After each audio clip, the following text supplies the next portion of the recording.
जियो। तेरी कवन कवन गुण कह कह गावा,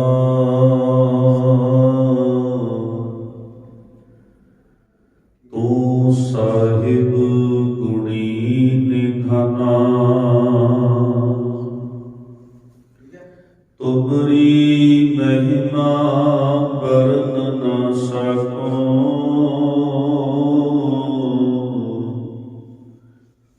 तू ठाकुर ऊच भगवाना। सतनाम वाहिगुरु साहिब जियो। टोडी महला पंजवा, हर बिसरत सदा खुवारी।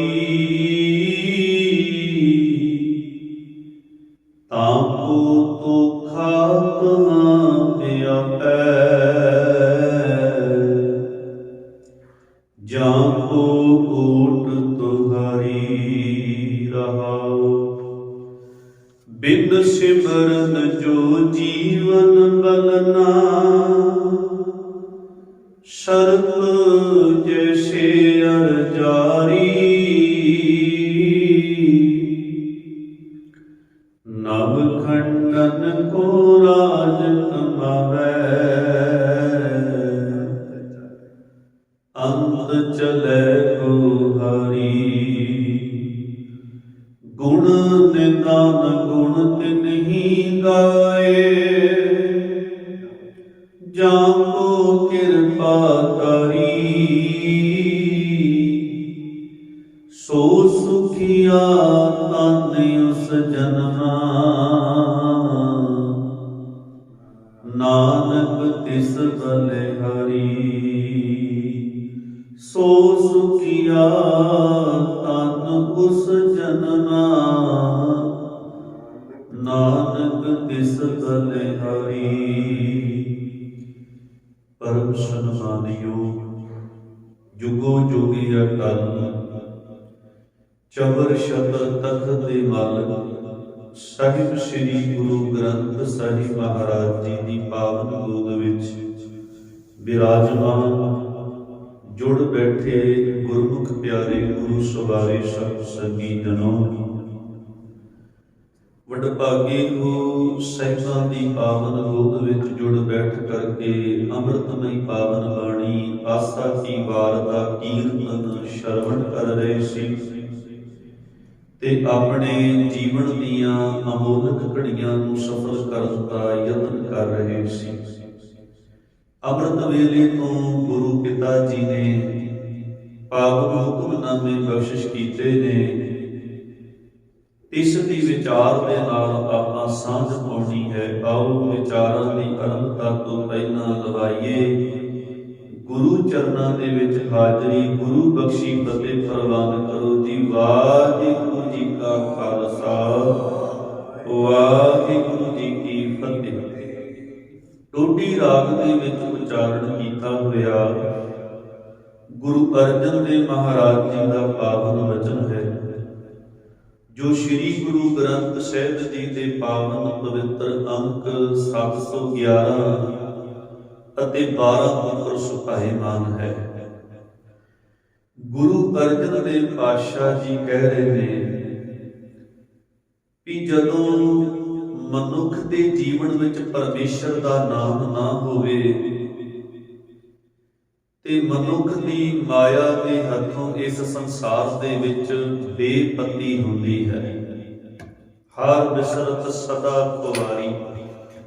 ਖੁਆਰੀ ਦਾ ਅਰਥ ਇੱਥੇ ਹੈ ਬੇਪਤੀ, ਭਾਵ ਕਿ ਮਨੁੱਖ ਆਪਣੀ ਇੱਜ਼ਤ ਪਦ ਇਸ ਸੰਸਾਰ ਦੇ ਵਿੱਚੋਂ ਗਵਾ ਕੇ ਸੰਸਾਰ ਦੇ ਵਿੱਚੋਂ ਨਾਮ ਤੋਂ ਵਿਹੂਣਾ ਤੇ ਸਖਣਾ ਜਾਂਦਾ ਹੈ।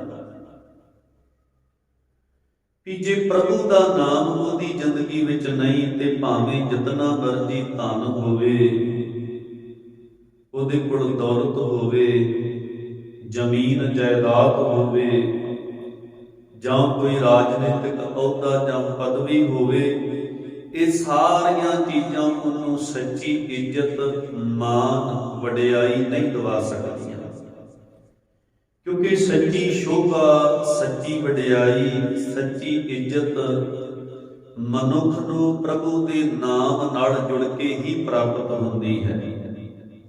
ਕਿਉਂਕਿ ਗੁਰੂ ਪਾਤਸ਼ਾਹ ਜੀ ਦੇ ਪਾਵਨ ਬੋਲ ਨੇ, ਇਸ ਜਗ में शोभा हर नाम की, बिन नामे शोभ न होए, माया की शोभा चार दिहाड़ै, जाती बिलन ना कोई। भी इस जगत विच जे सच्ची शोभा, मान ते वडियाई, इज्जत किसी नूं मिली है, वो रब्बी गुणां नूं जिंदगी विच धारण करके ਉਹਨਾਂ ਗੁਣਾਂ ਨੂੰ ਜ਼ਿੰਦਗੀ ਵਿੱਚ ਜਿਉਣ ਵਾਲਿਆਂ ਨੂੰ, ਭਾਵ ਰੱਬ ਦਾ ਸਿਮਰਨ ਕਰਨ ਵਾਲਿਆਂ ਨੂੰ ਮਿਲੀ ਹੈ। ਤੇ ਜਿਹਦੇ ਕੋਲ ਪਰਮੇਸ਼ਰ ਦਾ ਨਾਮ ਨਹੀਂ, ਭਾਵੇਂ ਉਹ ਧਨ ਦੌਲਤ ਪਦਵੀਆਂ ਦਾ ਮਾਲਕ ਹੈ, ਭਾਵੇਂ ਉਹ ਕਿਸੇ ਰਾਜਨੀਤਿਕ ਅਹੁਦੇ ਉੱਤੇ ਵਿਰਾਜਮਾਨ ਹੈ, ਪਰ ਉਹਨੂੰ ਸੱਚੀ ਸ਼ੋਭਾ ਤੇ ਮਾਨ ਤੇ ਵਡਿਆਈ ਨਹੀਂ ਮਿਲ ਸਕੇਗੀ। ਕਿਉਂਕਿ ਉਹਦੇ ਕਰਮ ਹੀ ਐਸੇ ਨਹੀਂ ਹੋਣਗੇ ਕਿ ਜਿਨ੍ਹਾਂ ਕਰਮਾਂ ਨੂੰ ਵੇਖ ਕੇ ਸੰਸਾਰ ਦੇ ਲੋਕ ਉਹਨੂੰ ਇੱਜ਼ਤ ਦੇ ਸਕਣ, ਉਹਨੂੰ ਮਾਨ ਵਡਿਆਈ ਦੇ ਸਕਣ। ਗੁਰੂ ਪਾਤਸ਼ਾਹ ਜੀ ਦਾ ਬੜਾ ਪਿਆਰਾ ਬਚਨ ਹੈ, ਗੁਰੂ ਨਾਨਕ ਦੇਵ ਮਹਾਰਾਜ ਜੀ ਦਾ ਉਚਾਰਨ ਕੀਤਾ ਹੋਇਆ ਪਾਵਨ ਬੋਲ, ਜਿਹਦੇ ਵਿੱਚ ਗੁਰੂ ਪਾਤਸ਼ਾਹ ਜੀ ਕਹਿ ਰਹੇ ਨੇ ਕਿ ਸੋ ਜੀਵਿਆ ਜਿਸ ਮਨ ਬਸਿਆ ਸੋਏ, ਨਾਨਕ ਅਵਰ ਨਾ ਜੀਵੇ ਕੋਈ। ਵੀ ਉਹ ਸਾਡੀਆਂ ਨਜ਼ਰਾਂ ਦੇ ਵਿੱਚ ਉਹ ਮਨੁੱਖ ਜਿਉਂਦਾ ਹੈ ਜਿਹਦੇ ਹਿਰਦੇ ਵਿੱਚ ਪਰਮੇਸ਼ਰ ਦਾ ਨਾਮ ਵਸ ਰਿਹਾ ਹੈ, ਜਿਹਦੇ ਅੰਦਰ ਰੱਬੀ ਗੁਣਾਂ ਦਾ ਵਾਸਾ ਹੈ, ਨਿਵਾਸ ਹੈ। ਸੋ ਜੀਵਿਆ ਜਿਸ ਮਨ ਵਸਿਆ ਸੋਏ, ਨਾਨਕ ਅਵਰ ਨਾ ਜੀਵੇ ਕੋਈ। ਵੀ ਜੇ ਉਹਦੇ ਅੰਦਰ ਪਰਮੇਸ਼ਰ ਦਾ ਨਾਮ ਨਹੀਂ, ਭਾਵੇਂ ਸਰੀਰਿਕ ਤਨ ਕਰਕੇ ਉਹਦੇ ਸਵਾਸ ਚੱਲਦੇ ਨੇ, ਉਹਦਾ ਸਰੀਰ ਇਹ ਜੀਵਨ ਚੱਲ ਰਿਹਾ ਹੈ, ਪਰ ਜੇ ਅੰਦਰੋਂ ਨਾਮ ਤੋਂ ਸਖਣਾ ਹੈ, ਗੁਰੂ ਦੇ ਗਿਆਨ ਤੋਂ ਸਖਣਾ ਜੀਵਨ ਹੈ, ਤੇ ਉਹ ਅੰਦਰੋਂ ਮਰਦਾ ਹੈ, ਅੰਦਰੋਂ ਡੈਡ ਹੈ। ਅੱਗੇ ਕਹਿੰਦੇ ਨੇ, ਜੇ ਜੀਵੇ ਪਤ ਲੱਥੀ ਜਾਏ, ਸਭ ਹਰਾਮ ਜੀਤਾ ਕਿਛ ਖਾਏ। ਵੀ ਜੇ ਜਿਉਂਦਿਆਂ ਜੀ ਵਿਸ਼ੇ ਵਿਕਾਰਾਂ ਅਥੋਂ ਉਹਦੀ ਬੇਪਤੀ ਹੋ ਰਹੀ ਹੈ, ਵਿਸ਼ੇ ਵਿਕਾਰਾਂ ਦੇ ਅਧੀਨ ਹੋ ਕੇ ਐਸੇ ਕਰਮ ਕਰ ਰਿਹਾ ਹੈ ਕਿ ਉਹਦੀ ਇੱਜ਼ਤ ਪੱਤ ਜਿਹੜੀ ਹੈ ਉਹ ਖਵਾਰ ਹੋ ਰਹੀ ਹੈ, ਉਹਨੂੰ ਬੇਇੱਜ਼ਤੀ ਦਾ ਸਾਹਮਣਾ ਕਰਨਾ ਪੈ ਰਿਹਾ ਹੈ, ਉਹਨੂੰ ਅਪਮਾਨਿਤ ਹੋਣਾ ਪੈ ਰਿਹਾ ਹੈ ਸੰਸਾਰ ਵਿੱਚ ਰਹਿ ਕੇ ਆਪਣੇ ਕਰਮਾਂ ਕਰਕੇ। ਤੇ ਉਹ ਜੋ ਵੀ ਭਾਵੇਂ ਚੰਗੀ ਖੁਰਾਕ ਖਾਂਦਾ ਹੈ, ਤੇ ਭਾਵੇਂ ਦੁਨੀਆ ਦੇ ਸਾਰੇ ਸੁੱਖ ਸਹੂਲਤਾਂ ਸਾਧਨ ਉਹਦੇ ਕੋਲ ਨੇ, ਸੁੱਖਾਂ ਦਾ ਆਨੰਦ ਮਾਣ ਰਿਹਾ ਹੈ, ਸਭ ਕੁਝ ਹਰਾਮ ਹੀ ਹੈ। ਜੇ ਜੀਵੇ ਪਤ ਲੱਥੀ ਜਾਏ, ਸਭ ਹਰਾਮ ਜੇਤਾ ਕਿਛ ਖਾਏ। ਫਿਰ ਅੱਗੇ ਗੁਰੂ ਜੀ ਕਹਿੰਦੇ ਨੇ, ਰਾਜ ਰੰਗ ਮਾਲ ਰੰਗ, ਰੰਗ ਰਤਾ ਨੱਚੈ ਨਾ। ਵੀ ਐਸੇ ਇਨਸਾਨ ਦਾ ਜੇ ਰਾਜ ਨਾਲ ਪਿਆਰ ਹੈ, ਪਦਾਰਥਾਂ ਦੇ ਨਾਲ ਮੋਹ ਹੈ, ਉਹ ਬੰਦਾ ਫਿਰ ਇਹਨਾਂ ਵਿਸ਼ੇ ਵਿਕਾਰਾਂ ਦੇ ਅਧੀਨ ਹੋ ਕੇ, ਮਾਇਆ ਦੇ ਅਧੀਨ ਹੋ ਕੇ ਨੰਗਾ ਨਾਚ ਜ਼ਿੰਦਗੀ ਦਾ ਨੱਚਦਾ ਹੈ। ਜਿਵੇਂ ਅੱਜ ਦੇ ਤੁਸੀਂ ਰਾਜ ਤਖਤ ਤੇ ਬੈਠੇ ਹੋਏ ਹਕੂਮਤਾਂ ਚਲਾਉਣ ਵਾਲਿਆਂ ਦਾ ਜੀਵਨ ਤੁਸੀਂ ਵੇਖ ਹੀ ਰਹੇ ਹੋ ਕਿ ਕਿਵੇਂ ਉਹ ਆਪਣੇ ਉਸ ਤਖਤ ਦੇ ਉੱਤੇ ਬੈਠ ਕਰਕੇ ਜਨਤਾ ਦਾ ਘਾਣ ਕਰ ਰਹੇ ਨੇ, ਕਿਵੇਂ ਜਨਤਾ ਨੂੰ ਦੁੱਖ ਦੇ ਰਹੇ ਹਨ, ਕਿਵੇਂ ਨੰਗਾ ਨਾਚ ਉਹ ਨੱਚ ਰਹੇ ਨੇ। ਇੰਨੀ ਉੱਚੀ ਪਦਵੀ ਤੇ ਬਿਰਾਜਮਾਨ ਹੋ ਕੇ ਵੀ ਕੋਈ ਉਹਨਾਂ ਨੂੰ ਸਨਮਾਨ ਦੇ ਬੋਲ ਉਹਨਾਂ ਵਾਸਤੇ ਨਹੀਂ ਵਰਤ ਰਿਹਾ, ਕੋਈ ਇੱਜ਼ਤ ਉਹਨਾਂ ਨੂੰ ਨਹੀਂ ਦੇ ਰਿਹਾ, ਕੋਈ ਉਹਨਾਂ ਦੇ ਪੁਤਲੇ ਸਾੜਦਾ ਹੈ, ਕੋਈ ਉਹਨਾਂ ਦੇ ਨਕਲੀ ਪੁਤਲੇ ਬਣਾ ਕਰਕੇ ਜਾਂ ਉਹਨਾਂ ਦੇ ਪੋਸਟਰਾਂ ਦੇ ਉੱਤੇ ਕਾਲਖ ਪੂਜਦਾ ਹੈ ਜਾਂ ਜੁੱਤੀਆਂ ਮਾਰਦਾ ਹੈ। ਇੰਨੀ ਤੁਰੇ ਕਿਉਂ ਇੰਨੀ ਤੁਰੇ ਹੋਈ? ਕਿਉਂਕਿ ਮਾਇਆ ਦੇ ਮੋਹ ਦੇ ਵਿੱਚ, ਰਾਜੋ ਤਖਤ ਦੇ ਵਿੱਚ ਮੋਹ ਦੇ ਵਿੱਚ ਖੱਜਤ ਹੋ ਕੇ ਜੋ ਫਰਜ਼ ਸਨ ਉਹ ਭੁੱਲ ਗਏ ਵੀ ਮੇਰੀ ਗੱਦੀ ਬਚੀ ਰਵੇ, ਮੇਰਾ ਤਾਜੋ ਤਖਤ ਬਚਿਆ ਰਵੇ। ਭਾਵੇਂ ਇਸ ਜਨਤਾ ਨੇ ਮੈਨੂੰ ਇਹ ਤਾਜੋ ਤਖਤ ਤੇ ਬਿਠਾਇਆ ਹੈ, ਮੈਨੂੰ ਜਨਤਾ ਦੀ ਕੋਈ ਪਰਵਾਹ ਨਹੀਂ, ਮੈਂ ਇਹਦੇ ਨਾਲ ਨਿਆਂ ਕਰਾਂ ਚਾਹੇ ਨਾ ਕਰਾਂ, ਮੈਨੂੰ ਇਹਦੇ ਨਾਲ ਕੋਈ ਮਤਲਬ ਨਹੀਂ। ਉਹੀ ਜਨਤਾ ਜਦੋਂ ਉਸ ਜਨਤਾ ਨੂੰ ਉਹ ਬੰਦਾ ਦੁੱਖ ਦਿੰਦਾ ਹੈ, ਉਹਦੀਆਂ ਉਮੀਦਾਂ ਤੇ ਉਹ ਖਰਾ ਨਹੀਂ ਉਤਰਦਾ, ਉਹ ਲੋਕ ਫਿਰ ਉਸ ਇਨਸਾਨ ਦੀ, ਉਸ ਵਕਤ ਦੇ ਰਾਜੇ ਦੀ ਬਿਲਕੁਲ ਇੱਜ਼ਤ ਨਹੀਂ ਕਰਦੇ, ਕਿਉਂਕਿ ਇੱਜ਼ਤ ਕਰਾਉਣ ਵਾਲੇ ਉਸਨੇ ਕਰਮ ਹੀ ਨਹੀਂ ਕੀਤੇ। ਗੁਰਮੁਖੋ, ਮਨੁੱਖ ਦੇ ਕਰਮ ਹੀ ਮਨੁੱਖ ਨੂੰ ਸੰਸਾਰ ਦੇ ਵਿੱਚੋਂ ਇੱਜ਼ਤ ਦਿਵਾਉਂਦੇ ਆ। ਮਨੁੱਖ ਦੇ ਬੋਲ ਤੇ ਮਨੁੱਖ ਦੇ ਕਰਮ, ਚੰਗੇ ਬੋਲ ਤੇ ਚੰਗੇ ਕਰਮ ਹੀ ਮਨੁੱਖ ਨੂੰ ਸੰਸਾਰ ਦੇ ਵਿੱਚੋਂ ਇੱਜ਼ਤ, ਮਾਨ, ਵਡਿਆਈ ਦਿਵਾਉਂਦੇ ਹਨ।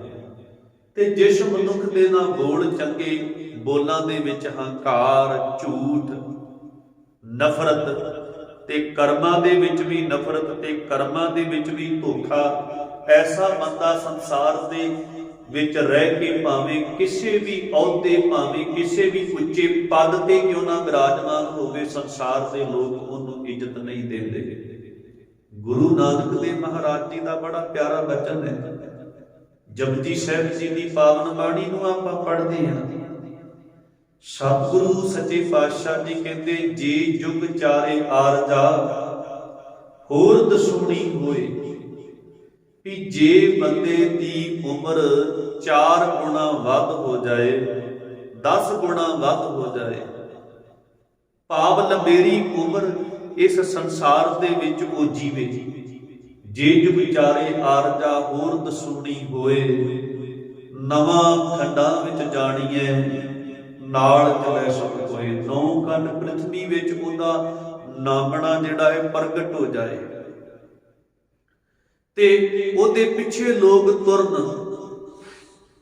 ਲੋਭੀ, ਸਵਾਰਥੀ ਲੋਕ, ਖੁਦਗਰਜ ਲੋਕ ਉਹਦੀ ਦਿਨ ਰਾਤ ਉਸਤਤ ਕਰਨ, ਭਾਵੇਂ ਉਹ ਉਸਤਤ ਕਰਾਉਣ ਦੇ ਯੋਗ ਨਹੀਂ। ਜਿਵੇਂ ਅੱਜ ਹੋ ਰਿਹਾ, ਸਮੇਂ ਦੇ ਹੁਕਮਰਾਨ, ਸਮੇਂ ਦੇ ਬਾਦਸ਼ਾਹ, ਕਿਵੇਂ ਲੋਕ ਉਹਨਾਂ ਦੇ ਮਾੜੇ ਕਰਮਾਂ ਦੀ ਸਿਫਤ ਕਰੀ ਜਾਂਦੇ ਆ, ਭਾਵੇਂ ਉਹਨਾਂ ਸਿਫਤ ਕਰਾਉਣ ਜੋਗਾ ਇੱਕ ਵੀ ਕਰਮ ਨਹੀਂ ਕੀਤਾ ਆਪਣੀ ਜ਼ਿੰਦਗੀ ਦੇ ਵਿੱਚ।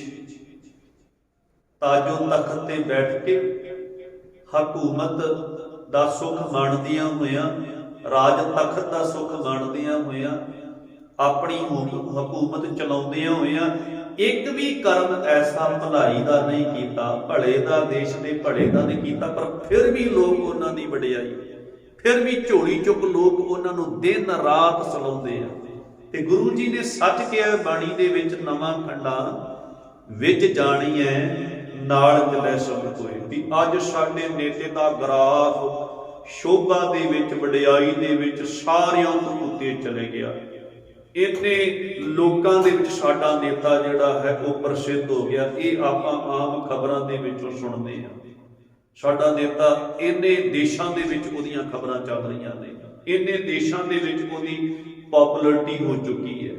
ਪਰ ਗੁਰੂ ਜੀ ਕਹਿੰਦੇ ਨੇ, ਨਵਾਂ ਖੰਡਾਂ ਵਿੱਚ ਜਾਣੀਏ, ਨਾਲ ਚੱਲੇ ਸਭ ਕੋਏ, ਚੰਗਾ ਨਾਉ ਰਖਾਈ ਕੈ ਜਸ ਕੀਰਤ ਜਗਲੇ।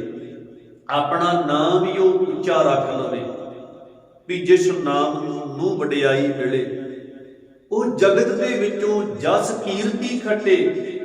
ਚੰਗਾ ਨਾਮ ਰਖਾਈ ਕੈ ਜਸ ਕੀਰਤ ਜਗਲੇ। ਪਰ ਅੱਗੇ ਕਹਿੰਦੇ, ਜੇ ਤਿਸ ਨਦਰ ਨਾ ਆਵਈ, ਤਾਂ ਬਾਤ ਨਾ ਪੁੱਛੇ ਕਿ।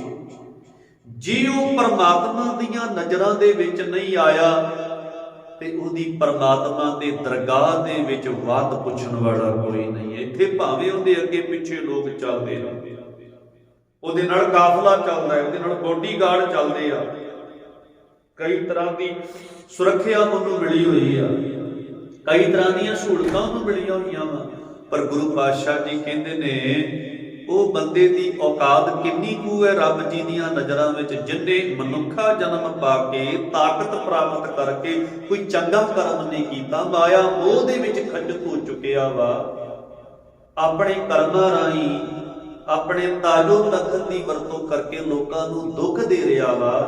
ਐਸੇ ਬੰਦੇ ਦੀ ਔਕਾਤ ਕੀ ਹੈ? ਕਹਿੰਦੇ ਜੇ ਤਿਸ ਨਦਰ ਨਾ ਆਵਈ ਤਾਂ ਬਾਤ ਨਾ ਪੁੱਛੇ, ਇਹ ਕੀਟਾਂ ਅੰਦਰ ਕੀਟ ਕਰ ਦੋਸ਼ੀ ਦੋਸ਼ ਧਰੇ। ਕਹਿੰਦੇ ਉਹ ਗੰਦਗੀ ਦਾ ਕੀੜਾ ਵਾ, ਦੋਸ਼ ਉਹਦੇ ਕੀਤੇ ਹੋਏ ਕਰਮਾਂ ਦਾ ਥਾਪ ਕੇ ਉਹਨੂੰ ਨਰਕ ਵਿੱਚ ਸੁੱਟਿਆ ਜਾਣਾ।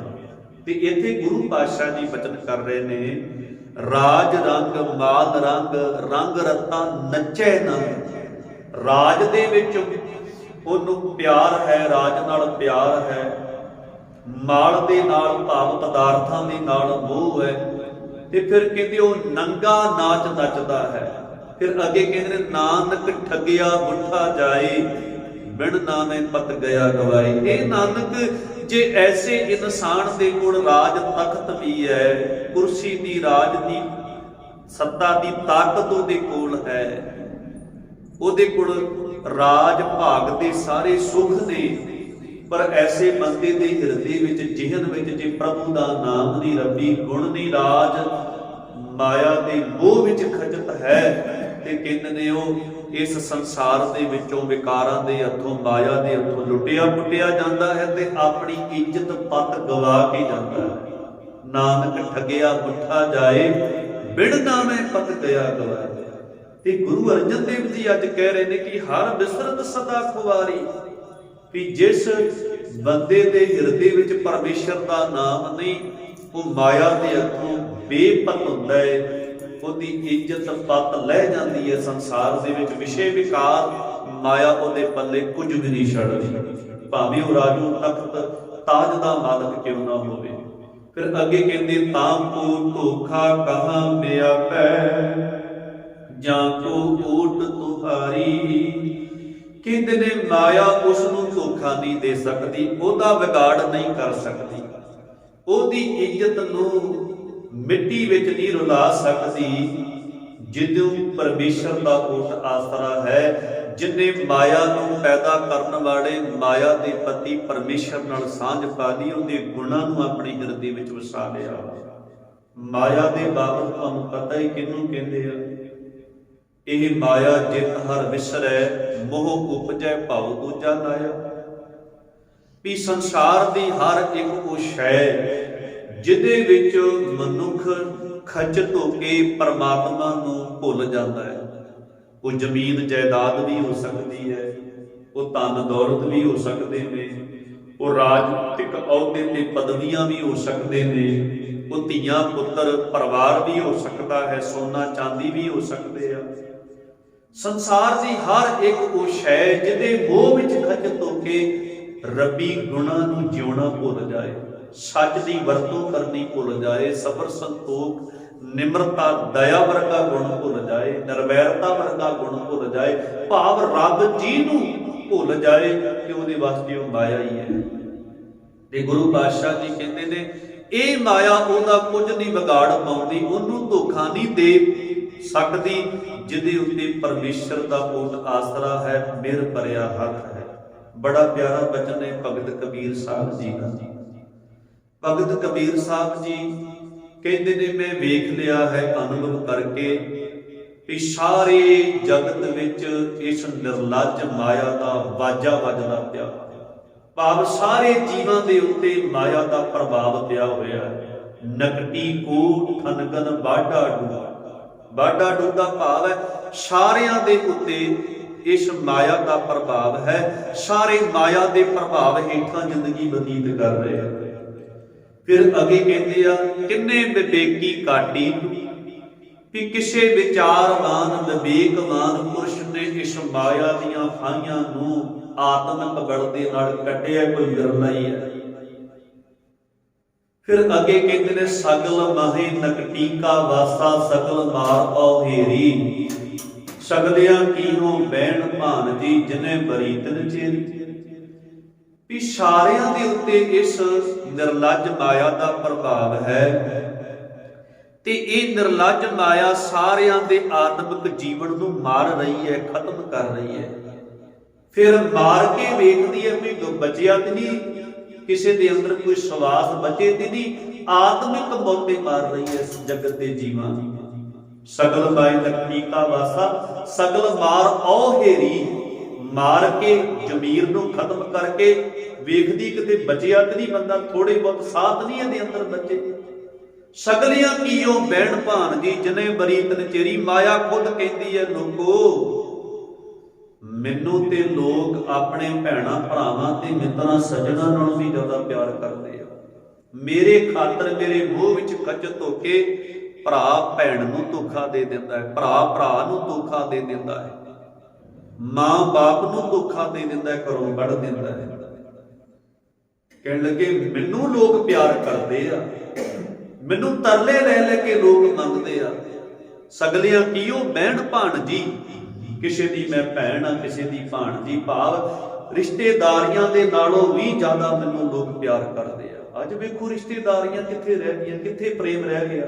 ਭਰਾ ਦਾ ਭਰਾ ਨਾਲ ਨਹੀਂ ਪ੍ਰੇਮ ਰਹਿ ਗਿਆ, ਪੁੱਤਰ ਦਾ ਮਾਂ ਬਾਪ ਨਾਲ ਨਹੀਂ ਪ੍ਰੇਮ ਰਹਿ ਗਿਆ, ਭੈਣ ਦਾ ਭਰਾ ਨਾਲ ਨਹੀਂ ਪ੍ਰੇਮ ਰਹਿ ਗਿਆ, ਦਰਾਣੀ ਜਠਾਣੀ ਦਾ, ਨਨਾਣ ਭਰਜਾਈ ਦਾ, ਕਿੱਥੇ ਪ੍ਰੇਮ।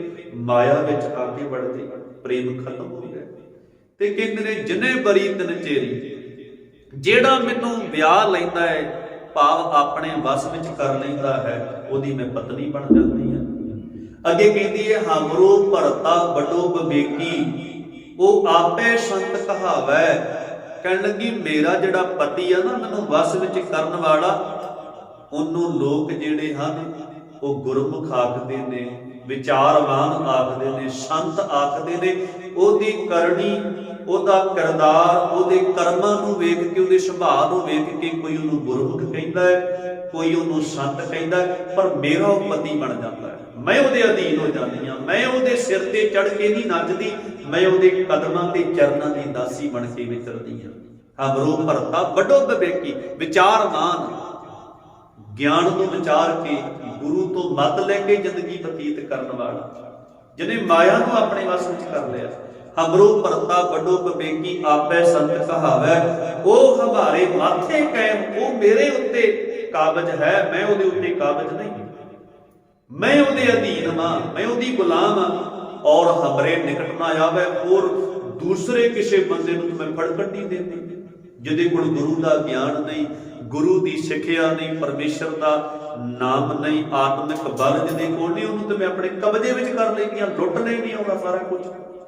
ਤੇ ਇੱਥੇ ਗੁਰੂ ਅਰਜਨ ਦੇਵ ਮਹਾਰਾਜ ਜੀ ਕਹਿ ਰਹੇ ਨੇ ਕਿ ਹਰ ਬਿਸਰਤ ਸਦਾ ਕੁਵਾਰੀ, ਵੀ ਜਿਸ ਬੰਦੇ ਕੋਲ ਪਰਮੇਸ਼ਰ ਦਾ ਨਾਮ ਨਹੀਂ, ਮਾਇਆ ਦੇ ਹੱਥੋਂ, ਵਿਕਾਰਾਂ ਦੇ ਹੱਥੋਂ ਉਹਦੀ ਬੇਪਤੀ ਹੁੰਦੀ ਹੈ, ਉਹ ਬੇਇੱਜ਼ਤ ਹੁੰਦਾ ਵਾ, ਉਹ ਆਪਣੀ ਪੱਤ ਗਵਾ ਕੇ ਸੰਸਾਰ ਦੇ ਵਿੱਚੋਂ ਚਲਿਆ ਜਾਂਦਾ ਵਾ। ਤੇ ਜਿਹਦੇ ਕੋਲ ਪਰਮੇਸ਼ਰ ਦੇ ਨਾਮ ਦਾ ਓਟ ਆਸਰਾ ਵਾ, ਤਾਂ ਕੋ ਧੋਖਾ ਕਹਾਂ ਵਿਆਪੇ, ਜਾਂ ਕੋ ਓਟ ਤੋਹਾ। ਉਹਨੂੰ ਮਾਇਆ ਧੋਖਾ ਨਹੀਂ ਦੇ ਸਕਦੀ, ਉਹਨੂੰ ਮਾਇਆ ਦੀ ਲੁੱਟ ਪੁੱਟ ਸਕਦੀ, ਮਾਇਆ ਉਹਦਾ ਕੁਝ ਨਹੀਂ ਵਿਗਾੜ ਸਕਦੀ। ਕਿਉਂਕਿ ਮਾਇਆ ਵਿੱਚ ਰਹਿ ਕੇ ਉਸਨੇ ਅੰਜਨ ਮਾਇ ਨਿਰੰਜਨ ਰਹੀਏ, ਜੋਗ ਜੁਗਤ ਇਹ ਪਾਈ ਹੈ। ਉਹ ਤੇ ਨਾਨਕ ਸਤਿਗੁਰ ਭੇਟੀਏ, ਪੂਰੀ ਹੋਵੇ ਜੁਗਤ, ਹਸੰਦਿਆਂ ਖਿਲੰਦਿਆਂ ਪਹਿਨੰਦਿਆਂ ਖਾਵੰਦਿਆਂ ਵਿੱਚੇ ਹੋਵੇ ਮੁਕਤ। ਗੁਰੂ ਕੋਲ ਉਹਨੇ ਜੁਗਤ ਲੈ ਲਈ ਹੈ, ਉਹ ਹੱਸਦਾ ਹੋਇਆ, ਖੇਡਦਾ ਹੋਇਆ, ਖਾਂਦਾ ਪਹਿਨਦਾ, ਮਾਇਆ ਨੂੰ ਵਰਤਦਾ ਹੋਇਆ ਮੁਕਤੀ ਦੇ ਦਰ ਤੇ ਪਹੁੰਚ ਜਾਂਦਾ ਹੈ, ਮੁਕਤ ਹੋ ਜਾਂਦਾ ਹੈ।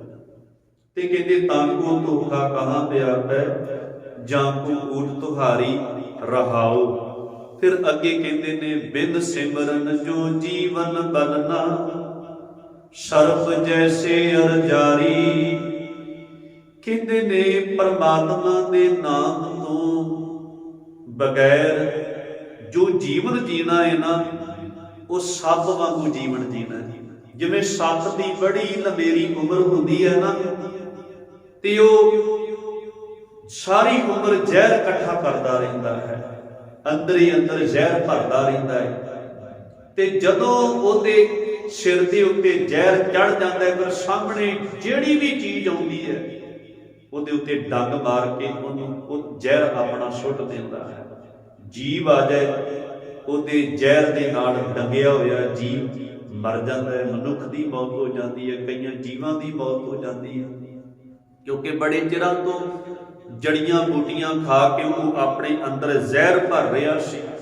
ਹੁਣ ਜ਼ਹਿਰ ਜਦੋਂ ਸਿਰ ਤੇ ਚੜਿਆ, ਸਾਹਮਣੇ ਜਿਹੜੀ ਵੀ ਚੀਜ਼ ਆਈ ਉਹਨੇ ਆਪਣਾ ਡੰਗ ਮਾਰਿਆ, ਜਿਸ ਚੀਜ਼ ਨੂੰ ਲੜਿਆ ਉਹ ਸੱਪ ਡੰਗ ਵੱਜਿਆ, ਉਹਦੀ ਨਾਲ ਹੀ ਮੌਤ ਹੋ ਗਈ। ਠੀਕ ਇਸੇ ਤਰ੍ਹਾਂ ਦਾ ਜੀਵਨ ਨਾਮ ਤੋਂ ਵੀ ਹੋਣੇ ਮਨੁੱਖ ਦਾ ਹੈ। ਉਹਦੇ ਅੰਦਰ ਵੀ ਕਾਮ ਦਾ ਜ਼ਹਿਰ ਭਰਦਾ ਰਹਿੰਦਾ ਹੈ, ਕ੍ਰੋਧ ਦਾ ਜ਼ਹਿਰ ਭਰਦਾ ਰਹਿੰਦਾ ਹੈ, ਲੋਭ ਦਾ ਜ਼ਹਿਰ ਭਰਦਾ ਰਹਿੰਦਾ ਹੈ, ਮੋਹ ਹੰਕਾਰ ਦਾ ਜ਼ਹਿਰ ਭਰਦਾ ਰਹਿੰਦਾ ਹੈ। ਜਦੋਂ ਜ਼ਹਿਰ ਅੰਦਰ ਭਰ ਜਾਂਦਾ ਹੈ ਤੇ ਐਸਾ ਇਨਸਾਨ ਬੋਲਾਂ ਰਾਹੀਂ ਡੰਗ ਮਾਰਦਾ ਹੈ, ਆਪਣੇ ਕਰਮਾਂ ਰਾਹੀਂ ਡੰਗ ਮਾਰਦਾ ਹੈ। ਜਿਵੇਂ ਕਾਮ ਦਾ ਜ਼ਹਿਰ ਕਿਸੇ ਬੰਦੇ ਦੇ ਅੰਦਰ ਭਰ ਜਾਏ ਤੇ ਬੰਦਾ ਫਿਰ ਨਹੀਂ ਵੇਖਦਾ ਵੀ ਇਹ ਬੱਚੀ ਹੈ, 3 ਸਾਲਾਂ ਦੀ ਹੈ, 4 ਸਾਲਾਂ ਦੀ ਹੈ, ਜਾਂ ਮੇਰੀ ਪੋਤਰੀ ਸਮਾਨ ਹੈ, ਮੇਰੀ ਧੀ ਸਮਾਨ ਹੈ, ਮੇਰੀ ਭੈਣ ਸਮਾਨ ਹੈ। ਉਹ ਕਾਮੀ ਪੁਰਸ਼ ਜਿਹੜਾ ਡੰਗ ਮਾਰਦਾ ਹੈ, ਉਹਦੀ ਇੱਜ਼ਤ ਨੂੰ ਫਨਾ ਕਰਕੇ ਉਹਨੂੰ ਮੌਤ ਦੇ ਘਾਟ ਵੀ ਉਤਾਰ ਦਿੰਦਾ ਹੈ। ਜ਼ਹਿਰ ਚੜ ਗਿਆ ਕਾਮ ਦਾ, ਡੰਗ ਮਾਰਿਆ ਉਸਨੇ। ਜਦੋਂ ਲੋਭ ਦਾ ਜ਼ਹਿਰ ਚੜ ਜਾਏ ਤੇ ਬੰਦਾ ਫਿਰ ਉਦੋਂ ਵੀ ਡੰਗ ਮਾਰਦਾ ਹੈ, ਆਪਣਿਆਂ ਨੂੰ ਵੀ ਡੰਗ ਮਾਰਦਾ ਹੈ। ਆਪਾਂ ਆਮ ਖਬਰਾਂ ਸੁਣਦੇ ਹਾਂ ਨਾ, ਭਰਾ ਨੇ ਜ਼ਮੀਨ ਦੇ ਲਾਲਚ ਦੇ ਵਿੱਚ ਆਪਣੇ ਭਰਾ ਦਾ ਕਤਲ ਕਰ ਦਿੱਤਾ, ਡੰਗ ਮਾਰ ਦਿੱਤਾ। ਲੋਭ ਨੇ ਐਸਾ ਕੰਮ ਕਰਵਾ ਦਿੱਤਾ। ਗੰਗੂ ਨੇ ਡੰਗ ਮਾਰਿਆ ਮਾਤਾ ਗੁਜਰ ਕੌਰ ਜੀ ਨੂੰ, ਛੋਟੇ ਸਾਹਿਬਜ਼ਾਦਿਆਂ ਨੂੰ। ਮੋਹਰਾਂ ਦੀ ਕੁੰਜੀ ਦੀ ਗੱਲ ਸੀ ਨਾ, ਤੇ ਬਾਹਰੋਂ ਢੰਡੋਰਾ ਪਿੱਟਿਆ ਜਾ ਰਿਹਾ ਸੀ। ਗੁਰੂ ਗੋਬਿੰਦ ਸਿੰਘ ਮਹਾਰਾਜ ਜੀ ਦੇ ਪਰਿਵਾਰ ਦੇ ਵਿੱਚੋਂ ਜੇ ਕਿਸੇ ਨੂੰ ਕੋਈ ਦਿਖਾਈ ਦਿੰਦਾ ਵਾ, ਉਹਦੀ ਕੋਈ ਸੂਚਨਾ ਦੇਣ ਵਾਲਾ ਬੰਦਾ, ਉਹਨੂੰ ਨਾਮ ਦਿੱਤਾ ਜਾਏ। ਦੋਹਰਾ ਫਾਇਦਾ, ਇੱਕ ਤੇ ਮੋਹਰਾਂ ਕਬਜ਼ੇ ਵਿੱਚ ਕਰ ਲਈਆਂ, ਇੱਕ ਇਨਾਮ ਲੈਣ ਦੇ ਲਾਲਚ ਵਿੱਚ ਮਾਤਾ ਗੁਜਰ ਕੌਰ ਤੇ ਸਾਹਿਬਜ਼ਾਦਿਆਂ ਨੂੰ ਫੜਵਾ ਦਿੱਤਾ। ਲੋਭ ਨੇ ਐਸਾ ਕੰਮ ਉਹਦੇ ਕੋਲੋਂ ਕਰਵਾਇਆ, ਡੰਗ ਮਾਰ ਦਿੱਤਾ ਉਸਨੇ। ਹੰਕਾਰ ਦਾ ਜ਼ਹਿਰ ਚੜ ਜਾਏ, ਮਨੁੱਖ ਬੋਲਾਂ ਰਾਹੀਂ ਡੰਗ ਮਾਰਦਾ ਹੈ, ਬੜੀਆਂ ਹੰਕਾਰ ਭਰੀਆਂ ਗੱਲਾਂ ਕਰਦਾ ਹੈ, ਅਗਲੇ ਦਾ ਹਿਰਦਾ ਸਾੜ ਕੇ ਰੱਖ ਦਿੰਦਾ ਹੈ। ਆਪਣੇ ਆਪ ਨੂੰ ਉੱਚਾ, ਆਪਣੇ ਆਪ ਨੂੰ ਸ੍ਰੇਸ਼ਟ ਤੇ ਦੂਜੇ ਨੂੰ ਗਿਆ ਗੁਜ਼ਰਿਆ ਸਮਝਦਾ ਵਾ। ਬੜਾ ਪਿਆਰਾ ਬਚਨ ਹੈ ਬਾਬਾ ਕਬੀਰ ਸਾਹਿਬ ਜੀ ਦਾ, ਆਪਸ ਕੋ ਦੀਰਘ ਕਰ ਜਾਣੈ ਔਰ ਨ ਕਉ ਲਗਮਾਤ। ਵੀ ਹਾਮੀ ਹੰਕਾਰ ਦੇ ਵਿੱਚ ਖਚਤ ਹੋਇਆ ਬੰਦਾ ਆਪਣੇ ਆਪ ਨੂੰ ਉੱਚਾ, ਅਕਲ ਕਰਕੇ ਉੱਚਾ, ਰੂਪ ਕਰਕੇ ਉੱਚਾ, ਧਨ ਦੌਲਤ ਪਦਵੀ ਕਰਕੇ ਉੱਚਾ ਮੰਨਦਾ, ਤੇ ਦੂਜੇ ਨੂੰ ਬਿਲਕੁਲ ਗਿਆ ਗੁਜ਼ਰਿਆ ਤੇ ਨੀਵਾਂ ਜਿਹਾ ਸਮਝਦਾ। ਥਰਡ ਕਲਾਸ ਸ਼ਬਦ ਵਰਤ ਦਿੰਦਾ ਹੈ ਦੂਸਰੇ ਤੀਸਰੇ ਵਾਸਤੇ, ਵੀ ਆਹ ਬੰਦਾ ਮੇਰੇ ਨਾਲ ਖਲੋਣ ਜੋਗਾ ਨਹੀਂ, ਤੇ ਥਰਡ ਕਲਾਸ ਬੰਦਾ ਹੈ, ਇਹ ਨੀਵੀਂ ਜਾਤ ਦਾ ਹੈ। ਆਪਸ ਕੋ ਦੀਰਘ ਕਰ ਜਾਂਦੇ ਔਰ ਨ ਕਉ ਲਗਮਾਤ। ਮਨਸਾ ਬਾਚਾ ਕਰਮ ਨਾ ਮੈਂ ਦੇਖੇ ਦੋਚ ਵਿਦਾਤ। ਹਉਮੈ ਦੇ ਅਧੀਨ ਹੋ ਕੇ ਮਨ ਕਰਕੇ ਵਿਕਾਰ ਭੋਗਣ ਵਾਲਾ, ਬਚਨਾ ਕਰਕੇ ਹਉਮੈ ਦੀ ਬੋਲੀ ਬੋਲ ਕੇ ਕਿਸੇ ਦਾ ਦਿਲ ਦਿਖਾਉਣ ਵਾਲਾ, ਹਉਮੈ ਵਸ ਕਰਮ ਕਰਨ ਵਾਲਾ, ਇਹ ਤਿੰਨੇ ਤਰ੍ਹਾਂ ਦਾ, ਤਿੰਨੇ ਇਹ ਬੰਦਾ ਮੈਂ ਨਰਕ ਦੇ ਵਿੱਚ ਜ਼ਿੰਦਗੀ ਭੋਗਦਾ ਹੋਇਆ ਵੇਖਿਆ, ਬਾਬਾ ਕਬੀਰ ਸਾਹਿਬ ਜੀ ਕਹਿੰਦੇ ਨੇ। ਤੇ ਇੱਥੇ ਗੁਰਮੁਖ ਜਦੋਂ ਵਿਕਾਰਾਂ ਦਾ ਜ਼ਹਿਰ ਅੰਦਰ ਭਰ ਜਾਂਦਾ ਹੈ ਨਾ, ਫਿਰ ਮਨੁੱਖ ਡੰਗ ਮਾਰਦਾ ਹੈ। ਤੇ ਕਹਿੰਦੇ ਬਿਨ ਸਿਮਰਨ ਜੋ ਜੀਵਨ ਮਰਨਾ, ਸਰਬ ਜੈਸੇ ਅਰਜਾਰੀ, ਨਵ ਖੰਡਨ ਕੋ ਰਾਜ ਕਮਾਵੇ ਅੰਤ ਚਲੇ ਗੋਹਾਰੀ। ਐਸਾ ਬੰਦਾ ਭਾਵੇਂ 9 ਖੰਡ ਪ੍ਰਿਥਵੀ ਦਾ ਰਾਜ ਭਾਗ ਕਿਉਂ ਨਾ ਕਮਾ ਲਵੇ, ਸਾਰੀ ਸ੍ਰਿਸ਼ਟੀ ਦੇ ਉੱਤੇ ਰਾਜ ਕਿਉਂ ਨਾ ਕਰੇ, ਕਹਿੰਦੇ ਨੇ ਜੇ ਨਾਮ ਉਸ ਬੰਦੇ ਦੇ ਜੀਵਨ ਵਿੱਚ ਨਹੀਂ, ਗੁਰੂ ਦੀ ਸਿੱਖਿਆ, ਗੁਰੂ ਦੀ ਮੱਤ ਉਹਦੇ ਜੀਵਨ ਦੀ ਅਗਵਾਈ ਨਹੀਂ ਨਾ ਕਰ ਰਹੀ, ਤੇ ਐਸਾ ਬੰਦਾ ਜ਼ਿੰਦਗੀ ਦੀ ਬਾਜੀ ਹਾਰ ਕੇ ਜਾਂਦਾ ਹੈ।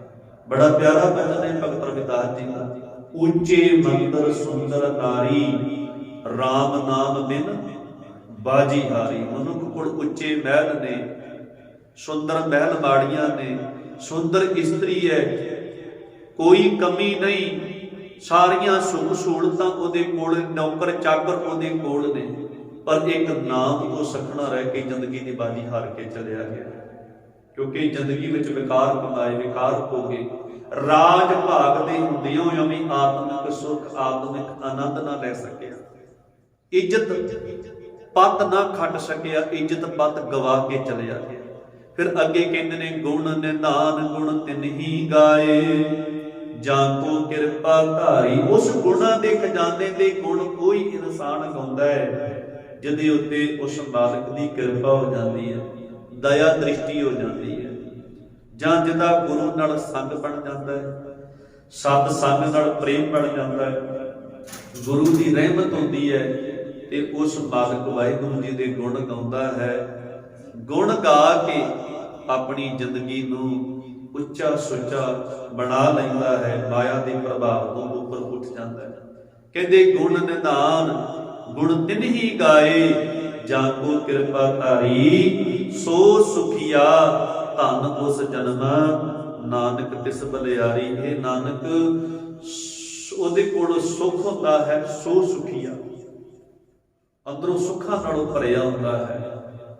ਤੇ ਕਹਿੰਦੇ ਉਹਦਾ ਜਨਮ ਵੀ ਧਨ ਹੈ, ਜਿਨਨੇ ਇਹ ਮਨੁੱਖਾ ਜਨਮ ਪਾ ਕੇ ਰੱਬ ਜੀ ਦਾ ਨਾਮ ਸਿਮਰਿਆ, ਗੁਰੂ ਦੇ ਗਿਆਨ ਨੂੰ ਹਿਰਦੇ ਵਿੱਚ ਵਸਾ ਕੇ ਚੰਗਾ ਜੀਵਨ ਜਿਉਇਆ, ਉੱਚੇ ਸੁੱਚੇ ਕਿਰਦਾਰ ਦਾ ਮਾਲਕ ਬਣ ਕੇ ਸੰਸਾਰ ਦੇ ਵਿੱਚ ਵਿਚਰਿਆ, ਚੰਗੇ ਕਰਮ ਕੀਤੇ, ਨੇਕ ਕਰਮ ਕੀਤੇ, ਸੰਸਾਰ ਦਾ ਭਲਾ ਉਹਦੇ ਰਾਹੀਂ ਹੋਇਆ, ਉਹਦੇ ਕੋਲ ਸੁੱਖ ਵੀ ਹੁੰਦੇ ਨੇ, ਤੇ ਉਹਦਾ ਜਨਮ ਵੀ ਧਨਤਾ ਦਾ ਪਾਤਰ ਹੈ। ਮੈਂ ਉਸ ਤੋਂ ਸਦਕੇ ਜਾਂਦਾ ਵਾਂ, ਉਸ ਤੋਂ ਬਲਿਹਾਰੇ ਜਾਂਦਾ। ਜਿਨੇ ਮਨੁੱਖਾ ਜਨਮ ਪਾ ਕੇ ਗੁਰੂ ਤੋਂ ਸਿੱਖਿਆ ਲੈ ਕੇ ਚੰਗੇ ਕਰਮ ਕੀਤੇ, ਪਰਉਪਕਾਰ ਕੀਤੇ, ਮਨੁੱਖੀ ਜਾਮੇ ਨੂੰ ਉਹਨੇ ਮਾਇਆ ਦੇ ਵਿਕਾਰਾਂ ਦੇ ਵਿੱਚ ਰੁੜਨ ਨਹੀਂ ਦਿੱਤਾ। ਨਾਮਣਾ ਖੱਟ ਕੇ ਗਿਆ, ਚੱਲਿਆ ਪਰਸੋਂ ਜਨਮ ਸਵਾਰ ਵਾਜਾ ਵਾਏ ਸੀ, ਮਾਨਸ ਕਿਆ ਵਿਚਾਰਾ ਤੇ ਲੋਕ ਸੁਣਾਏ ਸੀ, ਨਾਨਕ ਆਪ ਨਿਹਾਲ ਸਭ ਕੁਲਤਾਰ ਸੀ। ਆਹ ਅਵਸਥਾ ਧਾਰਨ ਕਰਕੇ ਗਿਆ। ਗੁਰੂ ਪਾਤਸ਼ਾਹ ਜੀ ਕਹਿੰਦੇ ਉਹ ਧਨਤਾ ਦਾ ਪਾਤਰ ਹੈ, ਉਸ ਤੋਂ ਮੈਂ ਸਦਕੇ ਜਾਂਦਾ ਹਾਂ, ਜਿਹਨੇ ਆਪਣਾ ਜਨਮ ਵਿਕਾਰਾਂ ਦੇ ਲੇਖੇ ਨਹੀਂ ਲਾਇਆ, ਗੁਰੂ ਪਰਮੇਸ਼ਰ ਦੇ ਲੇਖੇ ਲਾ ਦਿੱਤਾ। ਸੋ ਗੁਰੂ ਪਾਤਸ਼ਾਹ ਜੀ ਅੱਜ ਦੇ ਇਸ ਹੁਕਮਨਾਮੇ ਦੇ ਅੰਦਰ ਸਾਨੂੰ ਮਾਇਆ ਵੱਲੋਂ, ਇਹਦੇ ਹੱਲਿਆਂ ਤੋਂ, ਇਹਦੀ ਮਾਰ ਤੋਂ ਬਚਣ ਲਈ ਸੁਚੇਤ ਕਰ ਰਹੇ ਨੇ ਵੀ ਮਾਇਆ, ਇਹਦਾ ਪਤਾ ਨਹੀਂ ਲੱਗਦਾ ਵੀ ਕਦੋਂ ਤੈਨੂੰ ਆਪਣੇ ਗਲਵੇ ਵਿੱਚ ਲੈ ਲਏਗੀ, ਕਦੋਂ ਆਪਣੇ ਅਧੀਨ ਕਰਕੇ ਤੇਰੀ ਜ਼ਿੰਦਗੀ ਨੂੰ ਖੁਆਰ ਕਰ ਦੇਵੇਗੀ, ਤੇਰੀ ਇੱਜ਼ਤ ਪੱਤ ਤੇਰੇ ਕੋਲ ਖੋਹ ਲਵੇਗੀ। ਇਸ ਕਰਕੇ ਗੁਰੂ ਨਾਲ ਜੁੜ, ਸਤ ਸੰਗਤ ਕਰ, ਤਾਂ ਕਿ ਤੂੰ ਮਾਇਆ ਦੇ ਹੱਲਿਆਂ ਵੱਲੋਂ ਸੁਚੇਤ ਰਹਿ ਸਕੇ, ਤੇ ਤੂੰ ਮਾਇਆ ਦੇ ਵਿੱਚ ਰਹਿ ਕਰਕੇ ਕਹੇ ਨਾਨਕ ਗੁਰ ਪ੍ਰਸਾਦੀ, ਜਿਨ੍ਹਾਂ ਨੇ ਲਾਗੀ ਤਿੰਨੀ ਵਿੱਚ ਮਾਇਆ ਪਾਇਆ, ਤੂੰ ਮਾਇਆ ਦੇ ਵਿੱਚ ਰਹਿ ਕੇ ਰੱਬ ਨੂੰ ਪਾ ਸਕੇ, ਗੁਰੂ ਦੀ ਕਿਰਪਾ ਦਾ ਪਾਤਰ ਬਣਨਾ ਪਵੇਗਾ। ਸੋ ਇਤਨੀਆਂ ਵਿਚਾਰਾਂ ਬੇਨਤੀਆਂ ਪ੍ਰਵਾਨ ਕਰਨੀਆਂ ਜੀ। ਭੁੱਲ ਗਲਤੀ ਦੀ ਖਿਮਾ ਪ੍ਰਵਾਨੋ ਫਤਿਹ। ਵਾਹਿਗੁਰੂ ਜੀ ਕਾ ਖਾਲਸਾ, ਵਾਹਿਗੁਰੂ ਜੀ